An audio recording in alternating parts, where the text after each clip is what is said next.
Mansa Musa. You hear that name? You think money. This guy was rich, like richer than anyone, ever. But hold up, his story isn't just about gold. It's about leadership, faith, and building a legacy. Mansa Musa wasn't born with a silver spoon, more like a golden spear. His great-granduncle, Sundiata Keita, founded the Mali Empire. This wasn't some tiny kingdom, we're talking serious land in West Africa. Details on Musa's early life are a bit fuzzy. It's not like they had Instagram back then. He was born around the late 1200s, probably in the royal family. Imagine being a young prince, learning about your ancestor who forged an empire. But Musa was up for it. He wasn't handed power, he earned it. Musa was deputy for the king who went on an expedition and never came back. Word must have gotten around that Musa was smart, decisive, the kind of guy you'd want running things. So, in 1312, Mansa Musa became Mansa Musa. Mansa basically means emperor. He inherited a strong empire, but he made it boom. We're talking about the height of the Mali Empire, folks. Under his rule, it stretched over 2,000 miles, covering parts of what we now call Senegal, Gambia, Guinea, Burkina Faso, Mali, Mauritania, and Niger. That's bigger than most of Europe at the time. How'd he do it? Well, Musa knew the land was blessed. Gold mines were popping, salt was flowing, and the trans-Saharan trade routes? Mali was the main connection between North and West Africa. Think of the busiest highway, with camels carrying gold, salt, cola nuts, even slaves, sadly. And Mansa Musa? He was collecting tolls, making sure Mali got its cut. But here's the thing, Musa wasn't just hoarding wealth. He shared it, invested it, and used it to build. He built mosques, universities, libraries. He wanted Mali to be a center of learning and culture, not just some rich kid showing off. And boy did it show. Every Muslim who is able is supposed to make the Hajj, the pilgrimage to Mecca. It's a spiritual journey, a chance to connect with your faith. When Mansa Musa went in 1324, he didn't do things halfway. He wasn't going to blend in.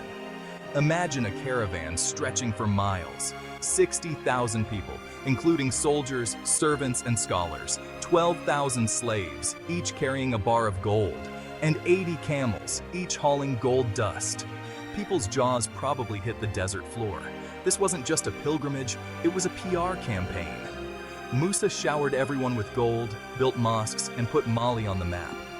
Word got back to Europe, and suddenly, this African king was the talk of the town. They even redrew their maps, putting Mali in the center, with Mansa Musa holding a giant gold nugget. Building a legacy. But Musa wasn't just about flash. He was a devout Muslim, and his faith shaped his rule. He brought back scholars and architects from his trip and put them to work.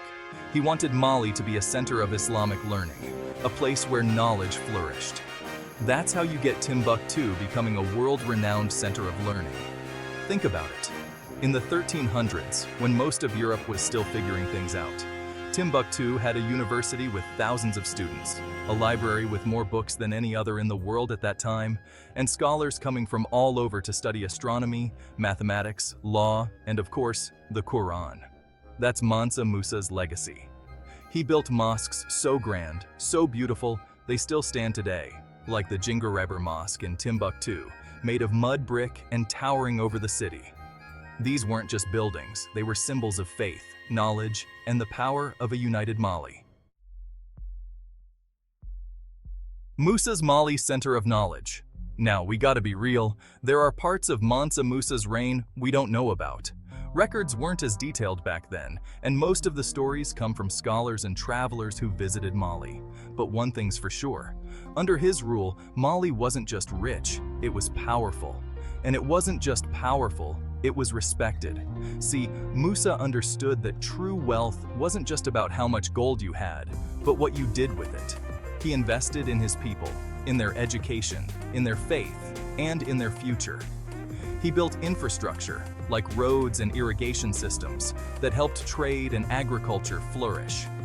He established diplomatic relations with other kingdoms, sending ambassadors as far as Egypt and Morocco. He even had his own currency minted, Gold coins that were so pure, so well made, they were accepted as currency all over the Mediterranean. Mansa Musa made Mali a global player centuries ago. The enduring legend. Mansa Musa died in 1337 after ruling for 25 years. His sons tried to keep the empire going, but it eventually fragmented. But Musa's legacy? That lived on. Even today, he's remembered as a symbol of African wealth, power, and intellectual achievement. His story reminds us that Africa has a rich history, full of empires, scholars, and leaders who shaped the world.